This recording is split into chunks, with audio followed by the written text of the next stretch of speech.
Yo, what is going on, everybody? It is Grip and Rip Sports Cards back here with another video for you guys today. And in this video, we're going to be discussing some huge changes that are coming into 2024 Topps Series 1 and kind of do like a comparison in a way from last year's Series 1 to this year's Series 1 because there's a lot of changes and drastic ones at that. Very big changes at that. They're not very small. They're pretty drastic changes. So I figured this was a great video to do just to understand, what's going on. But before we get into that, thank you so much for joining me on this video.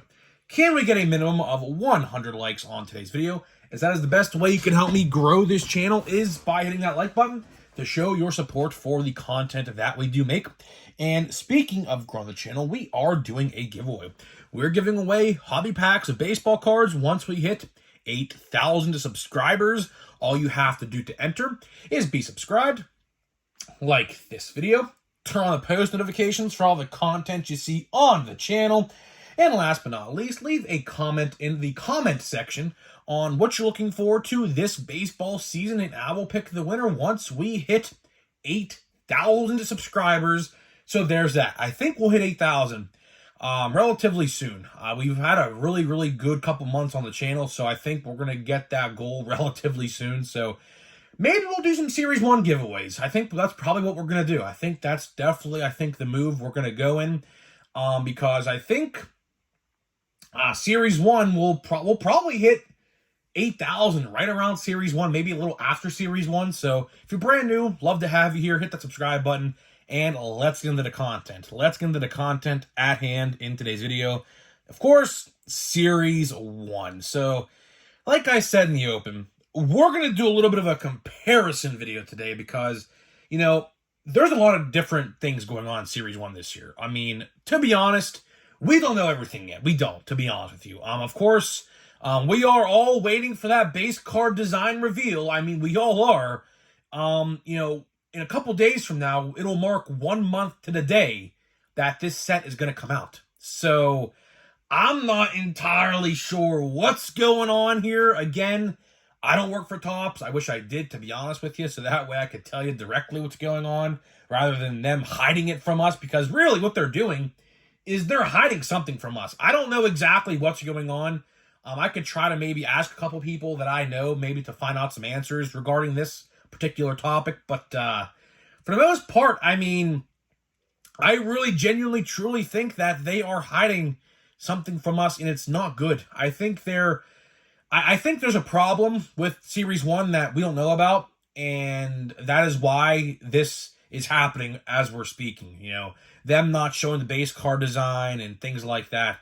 I think there's something going on that they don't want to tell us. But we'll find out probably sooner rather than later what's going on. I mean, realistically, I said this yesterday, realistically, pre-orders should be going up for this set probably within the next 10 days. Literally 10 days from now, not even probably. We're literally 1 month away, in a couple days. So that's when Topps likes to put their stuff up for pre-order on the website. Typically, people will get an email the night before. So potentially, I'm not saying this is a guarantee because most likely not, but it's a shot in the dark nonetheless. Maybe Topps sends out an email in a couple days saying, hey, come back on January 14th and Series 1 will be up for pre-order so you can get your pre-orders in for Series 1. That could very well happen. I mean, I'm not going to say it's definite because look at the situation that we're in, but I mean, it's possible. It's definitely possible, right?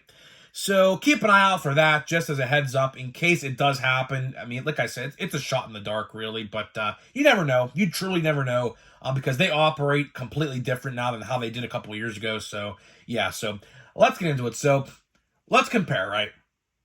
And before I forget, tomorrow I have a Stadium Club video, by the way. Speaking of changes, we're going to talk about this tomorrow. There is a drastically new change in Stadium Club this year, which no one has talked about, at least to my knowledge yet. So come back tomorrow for that video. We'll talk about Stadium Club tomorrow, because Stadium Club, fun fact, comes out in about 2 weeks on the 24th of January. So about 2 weeks from now, we'll be going to the card store. I mean, I'm probably not getting it, but who knows? I'll tell you one thing about Stadium Club real quick. Autograph checklist is garbage. I'm gonna be honest with you. The autograph checklist, I read it yesterday. It's out there. It's awful. I mean, I'm just saying how it is. I'm just being completely blunt with you. It's awful. So I don't know. I truly don't know. So yeah, enough of that. We'll talk about that tomorrow, more in depth, right? Series 1, like I said, February 14th. February 14th is the release date of not Stadium Club, Series 1, for now. Now, like I always say, that is subject to change. That Topps could very well delay Series 1. They very well could. Like I said, they are keeping information from us. That could be a good thing, or that could be a very bad thing. Time will tell on that. Time will very much tell on that.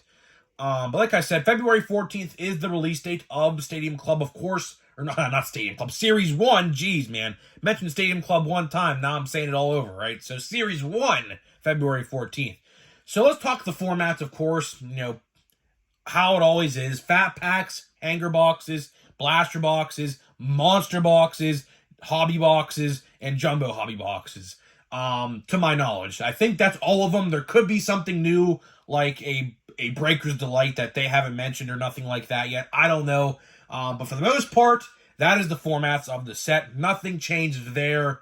But the things you get inside the boxes is what has changed. So I just wanted to do this video as a rundown for you guys in case pre-orders do go live. Like I said, you kind of have an idea of what to maybe pre-order or not to pre-order or stay away from or go buy or whatever. Of course, we'll talk about this more in depth in about probably 2 weeks or so, maybe 3 weeks from now. But there is definitely enough information here to talk about to warrant a video like this. So that's why I'm doing it. So for starters, I'll say this. I will say this. The odds are not out yet for Series 1.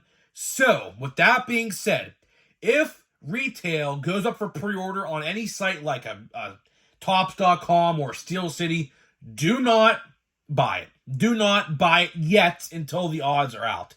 Like I said in the other video, I bought like $150 worth of hanger boxes last year before the odds came out of Series 1. And of course, as you guys are well aware, Series 1 retail last year was straight hot garbage.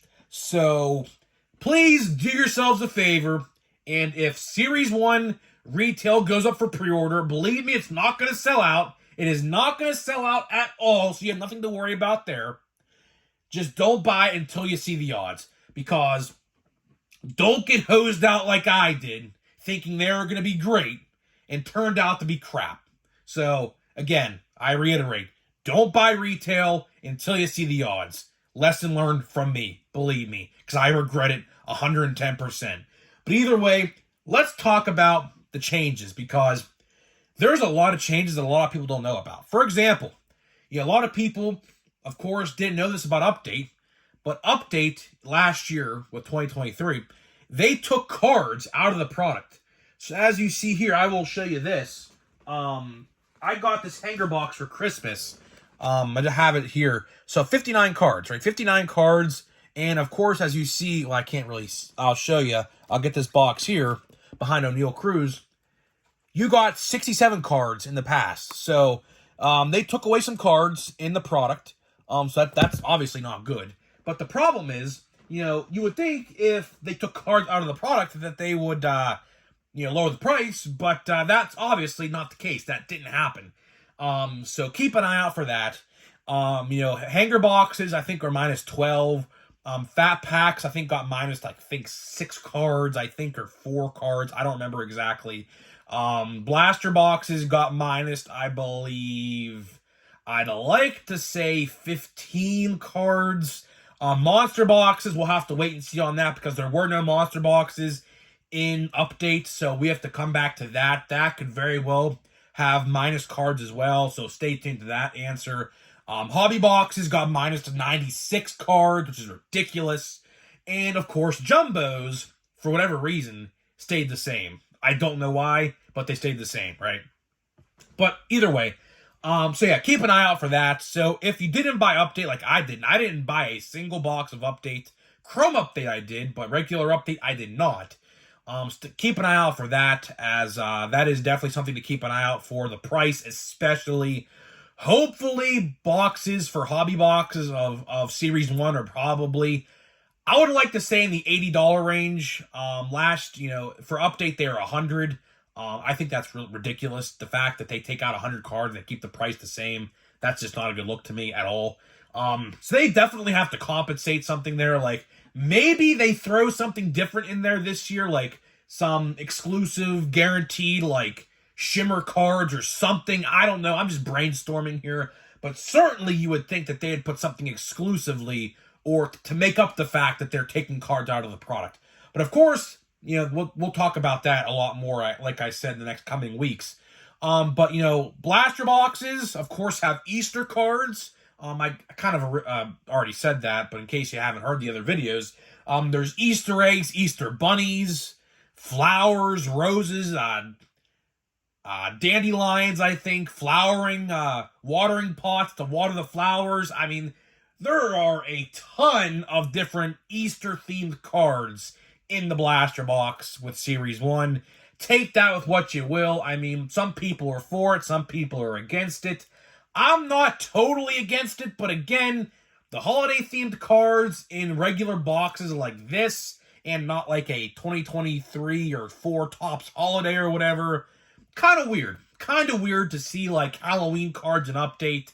I mean, Series 2, I'm imagining we'll probably see 4th of July, which wouldn't be that bad, because 4th of July, obviously, is like a summertime thing. So you might see beach balls, fireworks, maybe beer cans or whatever, hamburgers, hot dogs. So that might not be that bad, but, like, the holiday-themed ones, like Easter and Halloween, I mean, it is what it is. I'm not going to go out there, buy 100 blaster boxes to try to pull pirates and the Easter themed cards. I'll just buy the ones I want on eBay, to be honest with you, when it comes to that. Now, the hanger boxes, that is where things change. Hanger boxes, of course, have a big change, and I think the best change out of what we've seen so far, at least, is that we are getting yellow parallels. So yellow parallels are returning. Now, if they sound familiar, it's because they are familiar. They were the Walgreens exclusive yellow bordered parallels that Walgreens had for years and years in the product. So of course, as you guys remember back in the day, Toys R Us was purple, now that's Meyer. Walmart was blue, now blue is every blaster box, and hanger box too. Target used to be red. A lot of people don't know that. Target used to have exclusive bordered cards. They used to be red bordered. They don't do that no more. And then, of course, Walgreens was yellow. So yellow is in, like, the yellow borders you can only get in hanger boxes. And I think you get 2 or 3 per box. And it's guaranteed in every single place. So if you buy a hanger box at Target, Walmart, Meijer, or Walgreens, or wherever, they are guaranteed to have those yellow bordered cards, which as a Pirates fan, I really love because, of course, the color match will be great, especially if there's a City Connect uniform on one of the players. That would look pretty slick if you ask me. But yeah, so that's probably the biggest change with update, or not update, with Series 1 right now. Other changes we could talk about. Other changes. I just lost my train of thought. Hold on. What was I about to talk about? Oh, yeah, that's right. They increased the checklist. That is right. I forgot to mention that. They increased the checklist. So the checklist, of course, is 330. Now, it is 350. So they increased by 20 total cards. And I'd have to imagine they're going to do the same with Series 2 and Update as well, to make it so the complete set is, probably like 700 cards when the complete sets come out, whenever they do next summer, right? So that's another change. That's, it is what it is. I mean, cool to get more players. That's really no difference to me. I like how they probably give more players a chance to be in the main line. I don't know exactly how many major league players there are in the league. Just take, I think, like, what's the rosters? 40 times 30. So it's like, what, 1,200 or whatever? So there's 1,200 different possibilities. So at least they're giving more people of a chance to be in the product. So that's, I guess, cool. That's really nothing bad there. But either way, the last thing I do want to talk about is checklist expectations, because here's the thing, right? I saw a lot of people on social media last couple days, on Twitter, Facebook, Instagram, these card accounts I follow, right? They're trying to, theorize that we're going to have a loaded rookie checklist with Series 1. And they're partly right, right? Why I say partly is because here's what they're trying to say. They think players like Jason Dominguez and Pete Crow Armstrong and Noel V. Marte and Evan Carter are going to be in Series 1. And to that, I say most likely not. There is probably like a 15% chance those guys are in the product. Why I say that? Because if, they aren't in Series 2, then what is the selling point of Series 2? Right now, the selling point of Series 2 is Yamamoto.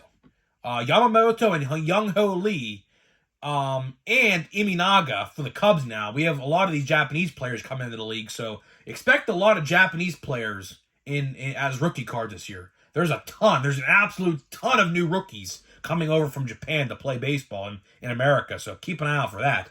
But either way, as I was saying, Yamamoto and Young-Ho Lee and Iminaga are going to be probably the 3 selling points of Series 2, along with Jason Dominguez, Pete Crow Armstrong, Noel V. Marte, and whoever else gets called up. I think Jackson Holliday gets called up as well. That's just my prediction. I don't know if they'd put him in Series 2. I think they'd most likely use him in Update if that's their cup of tea, because I think that's what they're going to do. That's just my thought on that. But either way, I mean, Series 1's checklist should be good, but it's not going to be as good as everyone's claiming it to be. Just have realistic expectations. Like, think about it. Like, why would Topps put all their eggs in one basket? Literally. That's kind of a pun there on the blaster boxes, but you get what I'm saying, right? Why would they put all their eggs in one basket? So I think what they're going to do is Ellie De La Cruz obviously is going to be in Series 1. Henry Davis is going to be in Series 1. Encarnacion Strand's going to be in Series 1. Andy Rodriguez is going to be in Series 1. Who else is going to be in Series 1? Probably Nick Gonzalez for the Pirates as well. So the NL Central has a ton of rookies in Series 1 and Series 2 that are going to come out. And probably even an update, I'd have to imagine. Because I think Jackson Chourio is for the Brewers is going to be an update as well. He'll probably get to call up on opening day if I have to imagine, since he signed that huge contract extension in the minor leagues, which is ridiculous to even think about. But yeah, that's pretty much all I got for you. That's pretty much all I got for you in this video. Now, let's get into a pack of Allen and Ginter. So we already pulled 2 of the 3 hits in 2 packs. So pretty interesting because we have 1, I guess, hit left to do. And I guess it's the autograph, I guess, right? So let's see. So we're starting out with this Ellis guy. I have no idea who that is. The Wizard of Boz, Shane Boz, used to be a Pirates prospect. Traded him over to Tampa Bay. Kyle Schwarber. We got, no idea, Pleiss. We got Robbie Ray, upside down for whatever reason. We got Torrey Hunter. That's pretty cool to see Torrey Hunter in a set. We got a mini of Jarren Duran. And last but not least, we got a Rookie of the Year, Mark McGwire card insert. I'm assuming this is an insert. So, decent pack. I mean, that's what you're going to get out of Allen and Ginter. You're not going to get the greatest of things in Allen and Ginter. But it's pretty cool to see like players like Torrey Hunter and things like that. Typically when you never see him in products anymore because obviously he's retired. So guys, that's all I got for you. Let me know what you think about Series 1, and I'll see you guys in the next video.